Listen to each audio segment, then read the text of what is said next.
New this week, PlayerUnknown's Battlegrounds is back in the news. World War II Online's getting a visual update. Holdfast enters early access. Rainbow Six Siege is changing recoil. How's it going, everybody? Mitch here, and welcome to New This Week for September 24th, 2017. And let's get straight into the news. One would think that PlayerUnknown, Brendan Green, revealing in a Reddit AMA that there would be 3 new vehicles, would be the only big news from Battlegrounds this week. But with like everything in PlayerUnknown's Battlegrounds, they go big. And so not only did they reveal the Volkswagen camper van is coming to the game, plus 2 additional other vehicles, they also got in a dispute with Epic Games and their Fortnite Battle Royale game mode. Now, if you're not aware of what Fortnite is, let me go in a little bit of detail about the game. It's currently in paid early access. Fortnite is a co-op survival game that features up to 4 players exploring, scavenging, building weapons, and building up their fort to survive encroaching waves of monsters trying to attack and kill them. But the main Fortnite game is not the game that PlayerUnknown's Battlegrounds is worried about. The game that concerns them is the standalone Fortnite Battle Royale. Fortnite Battle Royale is going to get a free-to-play release on September 26th, and it's going to beat PlayerUnknown's Battlegrounds to a console launch. Much like PlayerUnknown Battlegrounds, Fortnite Battle Royale features players jumping out of a vehicle in the sky. This one happens to be a bus, and 100 players scavenging the map for weapons and trying to be the last one alive. Now, there are some notable differences about Fortnite Battle Royale compared to PlayerUnknown's Battlegrounds. Of course, the looks and styles are very different between the two games.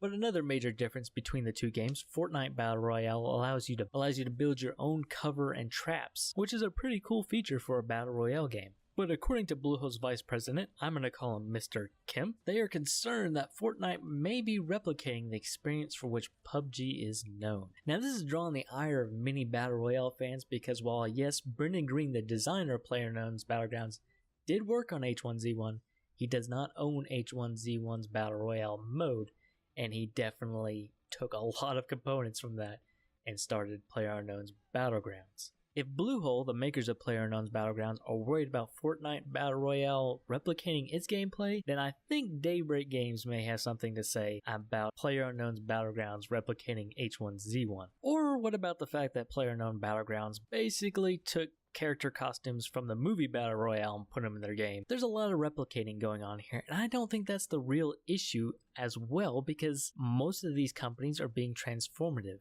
I think the real issue comes with the fact that Epic Games, the maker of Fortnite Battle Royale, is also the maker of the Unreal Engine. The same engine that Epic and Bluehole worked together to adapt for PlayerUnknown's Battlegrounds. So even though that Fortnite Battle Royale has some very unique features that PlayerUnknown's Battlegrounds does not, I think Bluehole is mostly worried about Epic taking the engine that they worked together on for PlayerUnknown Battlegrounds and improving it for their own Fortnite Battle Royale game. This is all speculation at this point, but Mr. Kim, the vice president of Bluehole, did say they're contemplating further action. And when a company is contemplating further action, that usually means legal action. So we'll see what happens in the near future with that.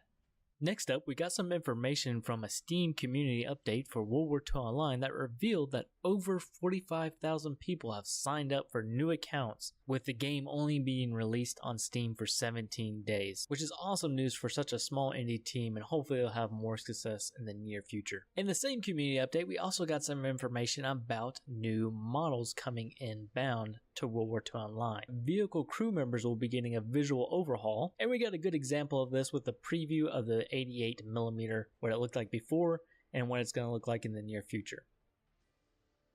Next up, fans of Mountain Blade Warband Napoleonic Wars DLC is going to be really excited to hear that Holdfast Nations at War has released in Steam Early Access. Now, Holdfast Nations at War is a Napoleonic War era first-person, third-person shooter, but Holdfast doesn't just cover the ground war, it also covers the naval war as well. Playing the game myself, the game is very visually appealing, but the melee definitely needs some work. This is just early access though, so I'm excited to see where the game goes from here. If you're interested in this game or any other game I've talked about so far, links are in the description down below. And finally, just in case you missed it, Ubisoft is working on a new recoil update for Rainbow Six Siege. To oversimplify things, currently how weapons are rendered, sometimes where you're aiming is not where your bullets actually go.